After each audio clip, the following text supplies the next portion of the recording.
Police ने अपनी duty करना चाहिए। पुलिस खाली रात में 11 बजे दुकान बंद करने के वास्ते नहीं है। हमको परमिशन मिले ना मिले हम उसके आगे में मोर्चा निकालेंगे और तक मुत्तहिद रहेंगे जब तक कि हमारी बात सुनी जाएगी। दस्तूर बचाव कमेटी में मैं भी नहीं हूँ, मगर मैं आया हूँ। कोई नहीं आया है वो ये शहर का मुजरिम है। Fancy garment and kids mall, Ayesha Nagar police station के सामने, हजारखोली, मालेगांव।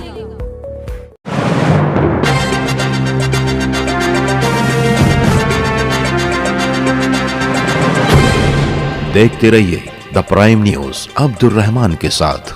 शहर के तालीम याफ्ता साबिक कारपोरेटर प्रोफेसर रिजवान खान ने पुलिस के दोहरे रवैये पर अपनी नाराजगी का इजहार किया है। ये नाराजगी उन्होंने दस्तूर बचाओ कमेटी के जरिए मुनक्किद चरखा आंदोलन में अपनी तकरीर के दौरान जताई। उन्होंने कहा कि इस शहर में कानून सबके लिए बराबर होना चाहिए। किसी असर और रसूख वाले शख्स के दबाव में आकर अगर मुकदमा किया जाता है तो ये खुद पुलिस के लिए रुसवाई का सबब होता है और आम लोगों का कानून पर भरोसा कम होता है। इसलिए अपने कर्तव्य का पालन करते हुए पुलिस ने बगैर दबाव में आए अपने फर्ज को निभाना चाहिए। अपनी तकरीर के दौरान 12 नवंबर मामला, गढ़ी यात्रा पथराव मामला, MSG कॉलेज, धर्म परिवर्तन मामला बताकर मुकदमा दर्ज करने जैसे कई मामला पर उन्होंने बेबाकी से अपनी बात रखी। हमारे शहर के अंदर जो फिरका परस्ती बढ़ते जा रही है, जो हमारा शहर अमन का शहर था, जो फिरका परस्ती बढ़ती जा रही है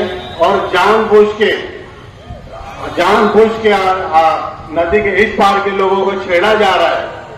आप लोगों ने देखा होगा रमजान से जब से ये गढ़ यात्रा शुरू हुई है, दूसरा तीसरा रमजान है, रथ यात्रा को शाम में वहां रुका के रखा जाता है। दिन भर उनको शराब पिलाई जाती है, उनको पैसे दिया जाता है और ऐसे वक्त में शहर में लाया जाता है जब तरावी का टाइम हो, इफ्तारी के बाद का टाइम हो, इशा के टाइम में जब रोड के ऊपर लोग रहते हैं और ऐसे में वो गंदे नारे लगाए जाते हैं, फिरका परस्ती के नारे लगाए जाते हैं, मुसलमानों के खिलाफ जातियात पे बोला जाता है। और अब तो ये हो गया कि पत्थर भी चलाने लगे हमारे ऊपर, लोगों पे पत्थर चलाने लगे, दुकानों पे पत्थर चलाने लगे, मस्जिद के सामने रुक के यहाँ पे डीजे बजाने लगे।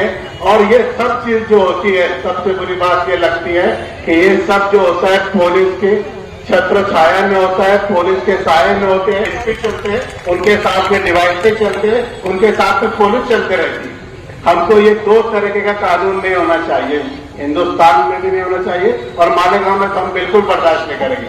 12 नवंबर के अंदर हमने देखा जो कि एक पुरअमन बंद था, वो बंद था, ना जलसा था, ना जुलूस था, ना रैली थी, ना कुछ था। उसके अंदर हमारे नौजवान जिसमें बुजुर्ग भी थे, सियासी लोग भी थे, मजहबी लोग भी थे, सनती लोग भी थे, साल 1.5 साल वो सब जेल के अंदर थे। जेल किसी ने आवाज उठाने की हिम्मत नहीं किया। पुलिस की ज्यादती थी और FIR दर्ज करने वाले भी पुलिस के लोग थे। तो ये कानून जो कि अमन से बंद था, उसके अंदर पुलिस FIR करते और ये जो गाली गलौज करते आते मस्जिद की बेहरमती करने वाले लोग हैं, मुसलमानों की दुकानों पे पत्थर चलाने वाले लोग हैं, इनके ऊपर पुलिस गुना दाखिल नहीं करती। ये दिन ब दिन हमारे लिए बढ़ते जा रहा है। हमारे शहर में हमको रहना मुश्किल किया जा रहा है। आप MSG कॉलेज का वाकया देख लो, एक कैरियर गाइडेंस का प्रोग्राम था जिसमें नौजवानों के मुस्तकबिल के लिए क्या बनना चाहिए, किस तरह से फौज में भर्ती होना चाहिए, ये प्रोग्राम था जिसके ऑर्गेनाइजर भी बिरादरान वतन लोग थे, जिसमें खाली तकरीर करने वाला मुस्लिम आदमी था। उसको धर्म परिवर्तन का नाम दिया गया। मुसलमानों को कई घंटे गिरफ्तार करके रूम के अंदर बंद करके रखा गया। ये पुलिस ने नहीं, ये शहर पसंदों ने किया, ये फिरका परस्तों ने किया। रात के 3 बजे तक पुलिस स्टेशन में उनको आज हरेसमेंट किया गया। SP और DYSP के बीच में पालक मंत्री दादा मुझसे बैठ के उनको डांटता है, उनको बुरा भला बोलता है, उनका स्टेटमेंट पढ़ता है जो एकदम गैर कानूनी है, स्टेटमेंट में फेर बदल करता है। तो ये जो पुलिस के सामने जो हो जा रहा है, पुलिस ने अपनी ड्यूटी करना चाहिए। पुलिस खाली रात में 11 बजे दुकान बंद करने के वास्ते नहीं है, पुलिस खाली रात में गरीबों को मारने के लिए नहीं है। पुलिस ने एक नजर से सबको देखना चाहिए। जो फिरका परस्त है उसको फिरका परस्त बोलना चाहिए। जिस तरह 12 नवंबर के ऊपर तुमने मासूम पे गुना दाखिल करा, ये तो जालिम लोग हैं, ये फिरका परस्त लोग हैं, इनका वजूद ही फिरका परस्ती से आया है। ये 2001 के फसाद के मुजरिम थे, इनके मर्डर के केस थे। हमको पूरा ये लगता है कि हमारे लीडरान, हमारे शहर के जो लीडरान है, इनके आलाकार बनते। 5 साल तक उनके तलवे चाटते रहे, 5 साल तक उनको पानी बेच दिया, 5 साल उनको बजट बेचा। और आज अलमिया ये है कि मानधन के ऊपर भर्ती के अंदर जब उनके सामने भीगी बिल्ली बन के पूरे कारपोरेशन में भर्ती करा लिया गया। एक वक्त ऐसा था कारपोरेशन में जाओ तो सारे हमारे लोग दिखते थे, जो कि क्वालिफाइड थे, काबिल हमारे मुस्लिम लोग दिखते थे, और ढूंढो तो भी नहीं मिलते। ये हमारे निगरान की देन है, ये जो हो रहा है। और अभी जो भर्ती हो रही है उसके अंदर मगरमच्छ के आंसू बहाया जा रहा है। तो ये सब चीज जो हमारे लोग जो उनके आलाकार बने हैं, 5 साल इक़्तिदार का मजा उनके साथ रहते, 5 साल उनको पूरा बजट उधर बेच डाले। आज उधर का एरिया देखो और आज इधर का एरिया देखो। मैं बार बार कहता हूँ फिरका परस्ती का रंग बदलते जा रहा है। शायद तरक्की के नाम पे हुआ, अब तालीम के नाम पे हो जा रहा है। मुसलमानों को आज एमएससी कॉलेज में एडमिशन नहीं मिल रहा। 1000-1500 बच्चे हमारे, जो हमारे लिए बहुत अफसोस का मुकाम है और हमारे लिए सोचने का मुकाम है, क्या हमारे नौजवान एडमिशन नहीं ले पा रहे। कितने लोग खाली पढ़ने के लिए बाहर गांव जा सकते हैं। उसके लिए हमको और एक मरतबा बैठ के मशवरा करना पड़ेगा और हमारे बच्चों के मुस्तकबिल के बारे में हमको सोचना पड़ेगा। फिरका परस्ती के आगे झुकने वाला शहर नहीं है ये। हम हर चीज बर्दाश्त करते और हमको बोला जाता है कि सब्र करो। ये कब तक सब्र किया जाएगा? हमारे पास 2 बम ब्लास्ट हुए, हमारे 50 अफराद हमारे शहीद हुए, उसके बाद भी हमको बोला सब्र करो। हमारे लीडरान थे जो ये बोलते थे कि हमारे लोग ही फसाद के अंदर है, हमारे लोग ही बम ब्लास्ट के अंदर है, हमारे लोग ही इनके आलाकार बने। और जब सब सामने आया तो अब खामोश होकर बैठते। ये फिरका परस्ती हमारे उप शहर में बढ़ते जा रही है। जन आक्रोश मोर्चा पुलिस प्रमोशन कैसे देती कि जिसका नाम ही है जन आक्रोश, गुस्से वाला मोर्चा, इसको परमिशन पुलिस कैसे कहती? मालेगांव के अंदर इसका क्या? जन आक्रोश मोर्चे की पुलिस परमिशन दी जाती और वो यहाँ से वहां तक पूरे शहर में दन धराते घूमते। वो कमिश्नर को लेके कभी बस्ते उखाड़ देंगे, कभी बुलडोजर लाएंगे। किसकी मां ने पैदा नहीं की जो हमारे शहर में आके बुलडोजर चलाएगा?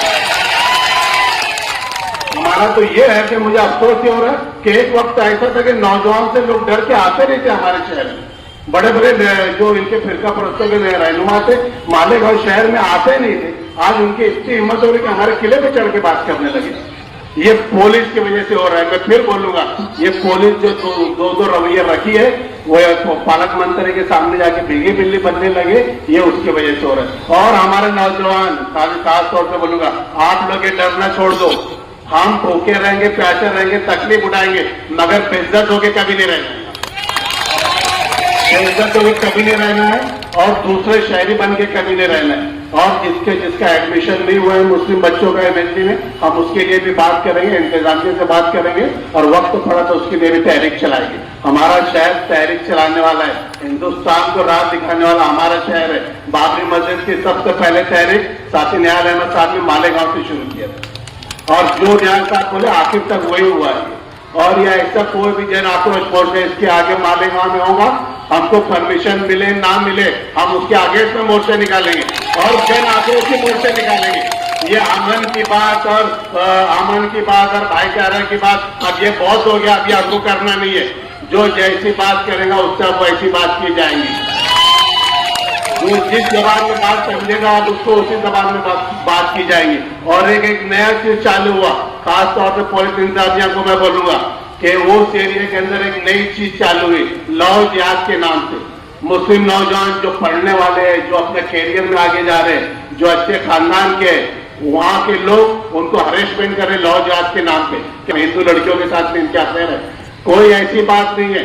इनसे उनके जो लड़की वाले हैं वो भी परेशान है, इनसे बिरादरान वतन भी परेशान है। ये फिरका परस्त कम लोग हैं मगर पूरा माहौल खराब कर रहे हैं। हमको इसके ऊपर भी ध्यान देना है। नौजवानों ने थोड़ा हमारे भी समझ के रहना है, बिना मतलब किसकी बात में आना नहीं है।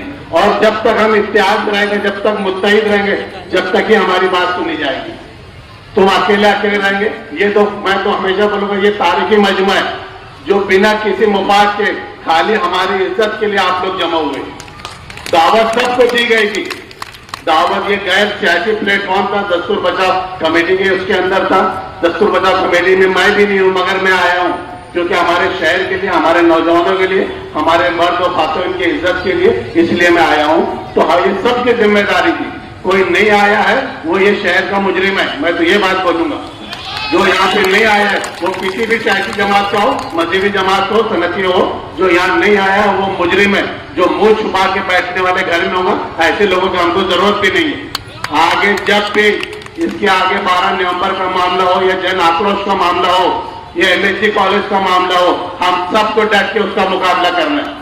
और मैं दस्तूर बचाव कमेटी को और शहरियान को मुबारकबाद पेश करता हूं कि आप लोगों ने ये मकसद धरना किया। आगे जब भी जरूरत पड़ेंगे हम तुम्हारी आवाज पर लपैट करके तुम्हारे साथ हर जगह खड़े रहने वाले हैं।